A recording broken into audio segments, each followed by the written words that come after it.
Hi everyone, कैसे हो आप सभी लोग। आई होप आप लोग अच्छे होंगे। मैं हूं राहुल जयसवाल एंड स्वागत करता हूं आप सभी का एक बार फिर हमारे यूट्यूब चैनल JR ट्यूटोरियल्स में। फ्रेंड्स, आज अगेन आपके सामने एक मोस्ट इंपॉर्टेंट साइंस का लेक्चर वीडियो लेकर आ गया दोस्तों, जिसमें हम पढ़ने वाले हमारे 10th स्टैंडर्ड के लिए साइंस सब्जेक्ट का जो पार्ट 2 होता है, उसका हमारा जो 10th चैप्टर हमने जो शुरुआत किया था दोस्तों, जिसका नाम है डिजास्टर मैनेजमेंट। आज हम लोग इस पर्टिकुलर चैप्टर का लेक्चर नंबर 2 आपके लिए लेकर आ गए हैं, जो कि अगेन एक बहुत ही ज्यादा इंपॉर्टेंट लेक्चर वीडियो होने वाला है। तो दोस्तों, जैसे कि आपको पता होगा कि इसके जस्ट प्रीवियस डे में हमने ये चैप्टर की शुरुआत की थी। जो हमारा जस्ट इसके पहले का जो साइंस का लेक्चर हुआ था, उसमें हमने देखा था कि डिजास्टर मैनेजमेंट क्या होता है, कौन कौन से टाइप के बेसिकली डिजास्टर होते हैं। उसमें हमने क्लासिफिकेशन भी देखा था कि man made disaster, natural disaster होते हैं और किन कारणों से होते हैं, उसके इफेक्ट क्या हो सकते हैं, क्या क्या परिणाम, क्या क्या नुकसान पहुंच सकता है डिजास्टर्स में, अर्थक्वेक, सुनामी एंड ऑल, बहुत सारी चीज़ें हमने डिस्कस की थी। आज हमें पढ़ना है दोस्तों कि ये जो डिजास्टर होते हैं, इसका नेचर क्या हो सकता है, उसका क्या स्कोप हो सकता है। तो अगर बात किया जाए तो there are various types of disaster, ठीक है ना। जो फेज होते हैं ना, उसमें स्कोप अगर मैं बात करूं तो बहुत सारे टाइप्स के फेज देखने मिलते हैं हम लोग डिजास्टर के। जैसे कि एक फेज होता है आपका डिजास्टर के पहले वाला फेज, जिसको हम लोग बोलते हैं pre disaster phase. Second phase होता है वार्निंग फेज, यानी कि जब आपका वो डिजास्टर आने वाला होता है तो हमें वार्निंग दे दिया जाता है, तो उसको बोलेंगे वार्निंग फेज। एक होता है इमरजेंसी फेज, या फिर वो जस्ट आया है या फिर वो आके जा चुका है, तो ये जो फेज जो होता है उसको इमरजेंसी फेज बोलते हैं। एक होता है रिहैबिलिटेशन। अब रिहैबिलिटेशन में मतलब क्या होता है कि जब भी कोई डिजास्टर आके चला जाता है तो उसको वापस से ओवरकम करना, लोगों में उत्साह भरना, लोगों में लाइक एनर्जी देना, स्ट्रेंथ देना, उनको लाइक आश्वासन देना, ये सभी चीज़ जो है वो रिहैबिलिटेशन, यानी कि वो अपने जख्मों को भर के उभर सके, ऐसा जो फेस होता है उसको रिहैबिलिटेशन बोलते हैं। रिकवरी फेस होते हैं कि अगर किसी को चोट लगा है, मार लगा है, फाइनेंशियल प्रॉब्लम हुआ है, तो रिकवरी करना और साथ में रिकंस्ट्रक्शन करना, जो भी रोड, बिल्डिंग्स एंड ऑल जो भी डैमेज हुआ है उसको वापस से रिकंस्ट्रक्ट करना, ये सभी जो फेज होते हैं ये हमारे डिजास्टर में बहुत ज़्यादा इंपॉर्टेंट होते हैं। क्लियर है। अब बात कर लेंगे कि इसमें जो बहुत सारे फेज हमने देखा था, इसमें से कुछ ही ऐसे फेज है जो बहुत ज़्यादा इंपॉर्टेंट है और इसको तो इग्नोर हम लोग बिल्कुल नहीं कर सकते। तो वो कौन से फेज है? सबसे पहला जो फेज होता है वो है फेज ऑफ इमरजेंसी, यानी कि ये एक ऐसा फेज होता है जिसमें बहुत सारे पर्सन जो होते हैं उनकी लाइफ जो है बचाई जा सकती है, उनकी जो जान है वो बचाई जा सकती है दोस्तों।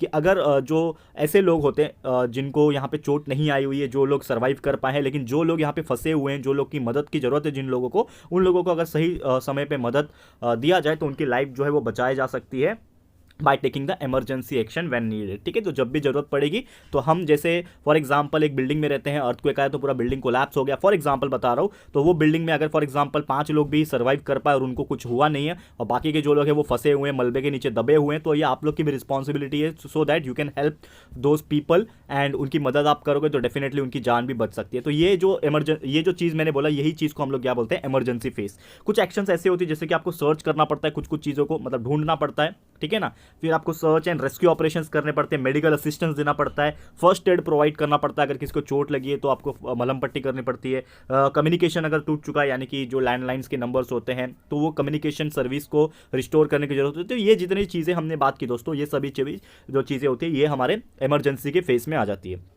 ओके दोस्तों, क्लियर है। नेक्स्ट अगर मैं बात करूं, सेकंड जो फेज है हमारा वो है ट्रांजिशनल फेज। तो ट्रांजिशनल फेज क्या होता है? ये एक ऐसा फेज होता है जिसको हम लोग बोल सकते हैं एक तरीके से रिहैबिलिटेशन, यानी कि इसमें जो लोग हैं अपने जख्मों से उभरना शुरू करते हैं, यानी कि अपने दिमाग को मेंटली प्रिपेयर करते हैं सो दैट वो लोग जो है इस चीज़ से बाहर आ सके एंड इस चीज़ को यहाँ पे ओवरकम कर सके। तो ये जो फेज होता है इसको रिहैबिलिटेशन फेज भी बोलते हैं, या फिर ट्रांजिशन, क्योंकि अपने आप को वो चेंज कर रहे हैं, उस चीज़ से उभर रहे हैं, यानी कि ट्रांजिशन कर रहे हैं। That's why it is called as the transitional phase. और ये चीज़ जस्ट स्टार्ट होता है आफ्टर द डिजास्टर, यानी कि अगर डिजास्टर हो चुका है तो उसके बाद का ये जो फेज होता है, ठीक है। और इसमें क्या क्या कर सकते हैं? बहुत सारे एक्टिविटीज कर सकते हैं, जैसे कि क्लीनिंग ऑफ द डेब्रिस, यानी कि जो भी मलबा वगैरह होता है, बिल्डिंग टूट के गिरा है, बिल्डिंग के टुकड़े हैं, पत्थर है, ईंटें हैं, स्लैब्स गिरे हुए हैं, तो ये सभी चीज़ को उठा के क्लीन करना, डेब्रिस को। पानी अगर नहीं है तो पानी के सर्विस को रिस्टोर करना, पानी को सप्लाई करना सो दैट लोग पानी का पीने का पानी एटलीस्ट पी पाए। रोड्स वगैरह डैमेज हो सके हुए हैं तो उसको रिपेयर करना, और भी बहुत सारी चीज़ें हैं etcetera to bring the life to the normal, यानी कि जो लोगों की ज़िंदगी है वो आम ज़िंदगी जैसे वापस से नॉर्मल जैसी हो सके, तो हमें ये चीज़ का प्रयत्न करना चाहिए। और बहुत सारे लोग ऐसे भी होते हैं जिनको खाने के लिए कुछ बचा नहीं होता है, उनका पूरा प्रॉपर्टी सब डैमेज हो गया होता है, उनके खाने अनाज वगैरह जो होते हैं वो पूरा स्पॉइल हो जाते हैं, तो ऐसे लोग को मॉनिटरी हेल्प करना इंपॉर्टेंट हो जाता है। उनको आप पैसे से मदद कर सकते हो तो वो लोग अपनी लाइफ फिर से शुरू कर सकते हैं, वो लोग को अनाज वगैरह देके, एंड बहुत सारी अदर टाइप की हेल्प होती है, वो आप अगर उनको प्रोवाइड करोगे, ऑफर करोगे ऐसे पीपल को, तो उनका मेंटल स्ट्रेस काफ़ी ज़्यादा रिलीफ हो जाएगा और वो लोग फिर से, उनके अंदर एनर्जी आएगी और उनकी लाइफ जो है फिर से शुरू करने की हिम्मत उनके अंदर आ सकती है। ओके दोस्तों, थर्ड फेस, तीसरा जो इंपॉर्टेंट कैटेगरी में रखा गया है फेस को, वो है हमारा रिकंस्ट्रक्शन फेस। क्योंकि ये एक ऐसा फेस है जिसमें बाकी जो चीज़ें होती है, जैसे कि आपके रोड्स हो गए, बिल्डिंग्स हो गए, टेलीफोन सर्विसेज हो गए, बाकी जितने भी चीज़ें होती है, ये सभी चीज़ को रिकंस्ट्रक्ट करना बहुत ज़्यादा इंपॉर्टेंट होता है। तो ये फेस में होता है reconstruction of buildings and facilities like roads and water supply. तो ऐसे जो चीज़ें होती है ये हमारे डे टू डे लाइफ के लिए बहुत ज़्यादा इंपॉर्टेंट है। बिल्डिंग टूट गया है तो आप रहोगे कहाँ पे, तो ये चीज़ को वापस से रिकंस्ट्रक्ट करना है, घर बनाना है। अगर रोड्स टूट चुके हैं तो आप कैसे ट्रैवल करोगे, एक जगह से दूसरी जगह कैसे जाओगे, तो रोड्स को रिकंस्ट्रक्ट करना। साथ ही में अगर पानी का सप्लाई जहाँ पे था वो अगर डैमेज हो चुका है तो पीने का पानी आप कहाँ से लाओगे, तो पानी के सर्विस को भी रिस्टोर करना, ये बहुत ज़्यादा इंपॉर्टेंट हो जाता है। और पहले के दौरान क्या होता था कि अर्लियर टाइम्स में बहुत ज़्यादा डिजास्टर्स आते थे, लेकिन हमारे जो लोग हैं ये हर बार ऐसे ऐसे डिजास्टर्स को लाइक देख चुके हैं, महसूस कर सके और इनका सामना भी कर चुके हैं, ताकि और ये जो डिजास्टर्स होते हैं इनसे लड़ने की जो शक्ति है उनके अंदर आ चुके हैं और उनको पता चल गया कि यस हम लोग सर्वाइव कर सकते हैं, बस हमें हिम्मत नहीं हारनी है। तो दोस्तों यही था हमारा 3 टाइप का फेज़ जो कि बहुत ज़्यादा इंपॉर्टेंट माना जाता है कोई भी डिजास्टर में, नेचर हो चाहे स्कोप की अगर बात करें, तो ये 3 फेज़ आपको याद रखना है, जो कि है आपका दैट इज़ पहला जो था आपका क्या नाम था, रिकंस्ट्रक्शन फेज देख लिया, फेस ऑफ इमरजेंसी देख लिया और ट्रांजिशनल फेज देख लिया। ओके, बट अभी के टाइम क्या होता है नॉर्मली, जैसे कि मैंने आपको बताया कि लगभग बहुत पहले भी डिजास्टर्स आ चुके हैं, लोग इसको हैंडल कर चुके हैं, लेकिन आज के दौरान टुडे टाइम्स के हिसाब से अगर बात करें, ये बहुत ज़्यादा हमारे लिए चैलेंजिंग हो गया है। बहुत ज़्यादा चैलेंजिंग क्या हो गया कि to tackle such disaster due to the increasing population, क्योंकि लोग इतने हो गए ना। पहले के ज़माने में आप देखोगे, लगभग आप 50 ईयर्स पहले चले जाओ तो पॉपुलेशन इतना ज़्यादा नहीं था हमारे कंट्री का या फिर पूरे वर्ल्ड का देखोगे तो, लेकिन आज के डेट में जो पॉपुलेशन है ये वर्ल्ड वाइड भी और हमारे खासकर इंडिया में भी बहुत ज़्यादा डेवलप हो चुका है, बहुत ज़्यादा लोग बढ़ चुके हैं। तो जब भी कोई डिजास्टर आता है तो सबसे ज़्यादा खतरा जो होता है वो लाइफ के जाने का होता है, बिकॉज जब भी डिजास्टर कोई बड़े लेवल पे आता है, लाइक अर्थक्वेक, सुनामी और लाइक एक तरीके से साइक्लोन आ गया या फिर कुछ ऐसा फ्लड वगैरह आ गया, तो बहुत ज़्यादा चांसेस होता है कि ज़्यादा लोग मरे, ना कि ज़्यादा प्रॉपर्टी डैमेज हो। क्योंकि प्रॉपर्टी अगर डैमेज होता है तो हम लोग उसको फिर से बना सकते हैं, लेकिन अगर लाइफ किसी की चली जाती है तो उसको वापस से ओवरकम करना is like next to impossible. तो ये चीज़ आपको ध्यान में रखना है। और ये पॉपुलेशन इंक्रीज होने की वजह से बहुत सारे इंसिडेंट्स जो है वो भी बढ़ चुके हैं, जैसे कि टेररिज्म, आतंकवाद हो गया, एब्डक्शन हो गया, सोशल डिफरेंसेस हो गई हैं, लोग मेंटालिटी से डिफर करने लगे हैं, कोई जातिवाद कर रहा है, कोई नस्लवाद कर रहा है, कोई रेसिज्म कर रहा है, ऐसे अलग अलग चीज़ों में आपने देखा होगा, जिसके वजह से एक तरीके से जो डिजास्टर है वो डेवलप होते हैं। क्योंकि मैनमेड डिजास्टर्स भी इसी वजह से रूप लेते हैं, जैसे कि आपके जो बॉम्ब ब्लास्ट वगैरह हो गए हैं, ठीक है ना, एक्सीडेंट्स वगैरह हो गए एंड बहुत सारे दंगे वगैरह होते हैं। तो ये सभी चीज़ जो है ये लोगों की आपसी सहमति नहीं बनती है, डिफरेंसेस आते हैं, दैट्स वाई ये चीज़ आ जाती है एंड जिसकी वजह से ये डिजास्टर से कम नहीं माना जाता है, डिजास्टर ही माना जाता है। और भी बहुत सारी चीज़ हो सकते हैं, जैसे कि आज के दौरान में बहुत सारे एनर्जी, एटॉमिक एनर्जी के प्लांट्स हमारे पास है, तो ये हमारे लिए बहुत बड़ा खतरा, एक थ्रेट है हमारे ह्यूमन बीइंग के लिए। तो ठीक है, चलो हमें इससे एनर्जी मिलती है, एक तरीके से इलेक्ट्रिसिटी मिलता है, हम लोग एक्सप्लोजिव्स भी बनाते हैं, बॉम्ब्स बनाते हैं, लेकिन अगर गलती से इसका रेडिएशन लीक हो गया तो ये बहुत ज़्यादा सीरियस डैमेज कॉज कर सकता है एंड बहुत ही नुकसानदायक होता है हमारे ह्यूमन बींग्स के लिए खास तौर पे। हेंस हमारे लिए बहुत ज़्यादा जरूरी हो जाता है कि ये जो हमारा डिजास्टर मैनेजमेंट जो है ये बहुत ज़्यादा इंपॉर्टेंस रखता है हमारी लाइफ में और ये बहुत ज़्यादा इंपॉर्टेंट रोल प्ले करता है हमारी लाइफ में, सो दैट ये जो है हम अगर इसको ठीक से हैंडल कर पाए और इसको टैकल कर पाए तो definitely we can overcome any type of disaster. बस हमें मेंटलिटी प्रिपेयर होना है, ठीक है। और इसको ओवरकम करने के लिए सब देश लोग को, ऑलमोस्ट जितने भी नेशन है, सबको मिलजुल के काम करना पड़ेगा और आपस में एक दूसरे की हेल्प करनी पड़ेगी, सो दैट हम लोग डिजास्टर को मैनेज कर सके। और ओवरऑल अगर बात करें, देयर में भी any type of disaster it should be overcome by following disaster management. मतलब कोई भी टाइप का डिजास्टर आने दो दोस्तों, तो अगर जो डिजास्टर आता है, जो भी टाइप का डिजास्टर आता है, तो अगर हम लोग ठीक से काम करें और हमें पता हो कि क्या कौन से डिजास्टर में क्या जो प्रिवेंटिव मेजर्स है एंड क्या प्रिकॉशनरी मेजरमेंट्स है उसको फॉलो करना चाहिए, तो डेफिनेटली हम उसको ओवरकम कर सकते हैं by following the proper disaster management technique.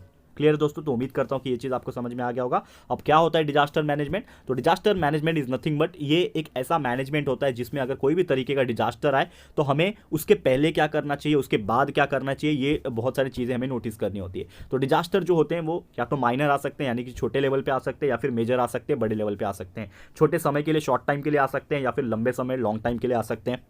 और it should be overcome an effective disaster management is necessary for it, यानी कि अगर कोई भी टाइप का डिजास्टर आए तो हम उसको ओवरकम कर सकते हैं इफेक्टिव डिजास्टर मैनेजमेंट अगर हम करें तो, ठीक है दोस्तों, ये बहुत ज़्यादा इंपॉर्टेंट है। तो डिजास्टर मैनेजमेंट जो होता है, या तो हम लोग उसको प्रिवेंट कर सकते हैं, या कि डिजास्टर अगर आने वाला है हमें पता चल गया, तो या तो उसको हम लोग बचा सकते हैं, प्रिवेंट कर सकते हैं डिजास्टर को, या फिर कुछ ऐसे अरेंजमेंट्स कर सकते हैं ताकि हम उसको फेस कर सकें, वो डिजास्टर को हम लोग सह सके, फेस कर सके, और एटलीस्ट हम लोग अचीव कर सके कुछ एबिलिटीज़ ताकि उसको हम लोग फेस कर पाए। तो नॉर्मली जो डिजास्टर मैनेजमेंट होते हैं ना वो दो तरीके के होते हैं। तो डिजास्टर मैनेजमेंट एक होता है आपके प्री डिजास्टर मैनेजमेंट, यानी कि डिजास्टर आने के पहले ही हम क्या कर सकते हैं, ये होता है। एंड दूसरा जो होता है वो होता है पोस्ट डिजास्टर मैनेजमेंट, यानी कि डिजास्टर आने के बाद हम क्या कर सकते हैं। तो ये दोनों चीज़ हम लोग नजर डालेंगे। सबसे पहले हम लोग बात करेंगे प्री डिजास्टर मैनेजमेंट। तो प्री डिजास्टर मैनेजमेंट की बात करें तो इसमें आपका प्रिपरेशन आ जाता है और प्लानिंग आ जाता है, ताकि हम लोग फेस कर पाए कोई भी टाइप का डिजास्टर अगर आ जाए तो हम क्या पहले एक्शन ले सकते हैं, कि हमें पता है कि चलो डिजास्टर आने वाला है तो हम लोग क्या प्रिपेयर कर सकते हैं। जैसे कि अगर एग्जांपल के तौर पे बात किया जाए कि अर्थक्वेक चलो आने वाला है, हमें पता है कि अर्थक्वेक आने वाला है, तो हम क्या कर सकते हैं, जहाँ पे कमज़ोर बिल्डिंग्स में जो लोग रहते हैं उनको वहाँ से खाली करा सकते हैं, खुद भी ओपन एरिया में जा सकते हैं दोस्तों, ठीक है ना। और आसपास कुछ ऐसे बड़े बड़े पेड़ हो, लाइक बड़े बड़े बिल्डिंग्स हो, वहाँ पे खड़े ना हो कि कोई ओपन एरिया में खड़े रह पाएंगे, तो इससे हमारी जान जो जाने का खतरा रहता था वो बच सकता है। तो ये ऐसे हम लोग प्लानिंग कर सकते हैं। फिर डिजास्टर एरिया कहाँ कहाँ पे डिजास्टर आ सकता है उसको आइडेंटिफाई करना, ये सभी चीज़ जो होता है ये हमारे प्री डिजास्टर मैनेजमेंट में आता है। Collecting the information about the intensity, कितना तीव्रता से आने वाला है, जैसे भूकंप अगर आने वाला है तो कितना इंटेंसिटी है, खतरनाक है कि नॉर्मल है, फिर कहाँ पे आ सकता है, डिजास्टर का साइट किधर है, तो ये हम लोग प्रिडिक्ट कर सकते हैं बाय द इंटेंसिटी मैप्स। आपको पता है ये दोस्तों मेट्रोलॉजिकल डिपार्टमेंट काम करता है और ये खबर देता रहता है कि आपका डिजास्टर आ सकता है, कहाँ आ सकता है, एक अंदाजा हम लोग को बताने लगता है, ठीक है। और बहुत सारी चीज़ें होती हैं कि स्पेशल ट्रेनिंग भी देना पड़ता है, जैसे बहुत सारे जो डिपार्टमेंट होते हैं ना, नेशनल डिजास्टर रेस्क्यू फोर्स होता है, एनडीआरएफ जिसको बोलते हैं, एसडीआरएफ भी होता है, स्टेट डिजास्टर रेस्क्यू फोर्स। तो ये जो भी लोग होते हैं उनको प्रॉपर ट्रेनिंग प्रोवाइड की जाती है, सो दैट वो लोग डिजास्टर को मैनेज कर सकें, as a pre disaster management भी लेवल पे कर सके और as a post disaster management level पे भी कर सकें। तो उनको स्पेशल ट्रेनिंग भी दी जाती है डिजास्टर को लड़ने के लिए। एंड साथ ही में हमें अवेयरनेस जो है इसको फैलाना बहुत ज़्यादा ज़रूरी है, क्योंकि अगर हम लोग अवेयरनेस क्रिएट करते हैं ना, अगर हम लोग डिजास्टर के बारे में और डिजास्टर मैनेजमेंट के बारे में, तो एक आम इंसान भी ये चीज़ से मुकाबला कर सकता है और डिजास्टर को यहाँ पे मात दे सकता है। क्लियर है। तो यही सब टॉपिक्स था हमारे इंक्लूडेड जो हमारे प्री डिजास्टर मैनेजमेंट में आपको करना चाहिए, ठीक है। तो नेक्स्ट अगर बात करेंगे जो कि हमारा आखिरी टाइप का डिजास्टर मैनेजमेंट, जो कि हमारा पोस्ट डिजास्टर मैनेजमेंट, यानी कि अगर कोई डिजास्टर आ जाता है उसके बाद हमें क्या करना चाहिए। तो पोस्ट डिजास्टर मैनेजमेंट में क्या होता है कि हमें जितने भी टाइप की नेसेसरी इन्फॉर्मेशन है वो प्रोवाइड करनी चाहिए, ताकि हमारे को कोई हेल्प कर सके आके। लेट्स सपोज कि अगर एक एरिया में अर्थक्वेक आया है, लोग दबे पड़े हैं, तो अगर जिस इंसान को चोट नहीं आई है वो अगर स्टेबल है तो वो लाइक फ़ोन करके या फिर कम्युनिकेशन करके वो लोगों को मदद के लिए बुला सकता है, वो एनडीआरएफ टीम को, एसडीआरएफ टीम्स को बुला सकता है, सो दैट वो लोग जो है मलबे में फंसे हुए लोगों को यहाँ पे बचा सके। आप पुलिस को बुला सकते हो, फायर ब्रिगेड को बुला सकते हो जरूरत पड़ने में। तो ये जो है विक्टिम्स को हेल्प करने के लिए हम लोग कर सकते हैं। और फिर अगर लोकल पीपल की बात किया जाए, जो लोग यहाँ पे बच चुके हैं, सेव हो चुके हैं डिजास्टर से, उनको चोट नहीं आई है, तो वो आसपास के लोगों को मदद करनी चाहिए, उनको विक्टिम्स को हेल्प करनी चाहिए। क्योंकि अगर जब तक पुलिस आएगी, जब तक एनडीआरएफ की टीम आएगी, तब तक हो सकता है बहुत देरी हो जाए और बहुत सारे लोग अपनी जान से हाथ धो बैठे। तो उसको आप खुद से ही मदद कर सकते हो। अगर आपकी इच्छा है और आपके अंदर ऐसा एक पैशन है दोस्तों, तो आप वो चीज़ कर सकते हो। और आपकी वजह से अगर किसी की जान बच जाएगी तो और क्या, इससे बड़ी बात और क्या हो सकती है। तो ये भी चीज़ आपको ध्यान में रखना है कि आपको ये एज ए लोकल पीपल आपको हेल्प करने जाना है। क्विक एस्टैब्लिशमेंट करना है, जो भी हेल्प सेंटर रहेगा फटाफट से उनको कम्युनिकेट करो, उनको एस्टैब्लिशमेंट पहुंचाओ ताकि वो हमारे मदद के लिए आ सके। कैटेगराइजेशन करना बहुत ज़्यादा इंपॉर्टेंट होता है, ताकि जो भी हेल्प मटेरियल है, जैसे खाने पीने की सुविधाएं हो गई, दवाइयाँ हो गई, मेडिसिन हो गई, कंट्रोलिंग सेंटर पर वहाँ पर पहुँचाना, मदद मांगना, ये सभी चीज़ डिलीवर करवाना मटेरियल्स को विक्टिम्स तक। एंड जो भी हेल्प हो सके वो कंटिन्यूस हेल्प प्रोवाइड करवाना, ये सभी चीज़ ये भी इंपॉर्टेंट माना जाता है पोस्ट डिजास्टर मैनेजमेंट पे। और always ready for the disaster rescue, यानी हमें एक तरीके से हमेशा रेडी रहना है, और जो टीम्स होती है ना उनको भी रेडी रहना है कि कभी भी कोई भी डिजास्टर अगर होता है तो वो अपने लेवल पे काम कर सकें। क्लियर है दोस्तों। तो यही था हमारा पोस्ट डिजास्टर मैनेजमेंट, यानी डिजास्टर के बाद आप क्या कर सकते हो। क्लियर है दोस्तों। तो उम्मीद करता हूं कि ये सभी टॉपिक्स आपको क्लियर हो गया होगा। तो thank you so much for watching this video. आज के लिए इतना ही। उम्मीद करता हूं कि आपको हमारा जो लेक्चर था ये आपको पसंद आया होगा। बहुत ही इंपॉर्टेंट लेक्चर था आज का, एंड जिसमें हमने बहुत सारी इंपॉर्टेंट बातें कही हैं। तो आज के लिए इतना ही। जल्द मिलेंगे हमारे अगले लेक्चर वीडियो में। लेक्चर नंबर 3 भी आपके लिए लेकर आ जाऊंगा, जिसमें हम पूरी कोशिश करेंगे कि ये चैप्टर को खत्म कर दे। ठीक है दोस्तों। तो आज के लिए इतना ही, फटाफट से। और अगर आपको ये वीडियो थोड़ा भी अच्छा लगा है, पसंद आया, यूजफुल लगा है फ्रेंड्स, तो प्लीज़ वीडियो को लाइक करो, शेयर करो फटाफट से। ज़्यादा से ज़्यादा 10th स्टैंडर्ड के स्टूडेंट्स से उनको शेयर कर देना। उनको बता दो कि ऑलमोस्ट ये हमारा 10th स्टैंडर्ड का साइंस 2 का आखिरी चैप्टर है, खत्म होने वाला है। फिर हम लोग स्टार्टिंग से फर्स्ट सेकंड चैप्टर जो है आपका, वहाँ से फिर से शुरुआत करने वाले, तो उनके लिए भी यहाँ पे रिवीजन हो जाएगा। तो फटाफट से उनको शेयर करो। आप अगर कोई भी स्टैंडर्ड के स्टूडेंट हो, ये वीडियो देख रहे हो, तो फटाफट से उन तक पहुंचाओ। बहुत इंपॉर्टेंट है। बोर्ड एग्जाम्स के रिजल्ट भी यहाँ पे आउट हो चुके हैं, डिक्लेयर हो चुके हैं। आपने अगर वो वीडियो नहीं देखा है तो हमने एक वीडियो डाला हुआ है 10th का, आप देख सकते हो कि कब कौन से डेट्स पे एग्जाम है। तो एक वीडियो अभी अभी डाला हुआ है हमने, आप चेक कर सकते हो जाके, हमारे वीडियो सेक्शन में आपको मिल जाएगा। ठीक है दोस्तों। तो वीडियो लाइक करो, शेयर करो। चैनल पे न्यू हो, अभी तक चैनल को सब्सक्राइब नहीं किया है, तो फटाफट चैनल को भी सब्सक्राइब कर देना। साथ में बेल आइकन को प्रेस कर देना दोस्तों, ताकि जब भी हम लोग वीडियो लेकर आएंगे आप लोग को नोटिफिकेशन मिलती रहेगी। ठीक है फ्रेंड्स। तो मिलते हैं हमारे अगले वीडियो में। ये वीडियो देखने के लिए thank you and good bye.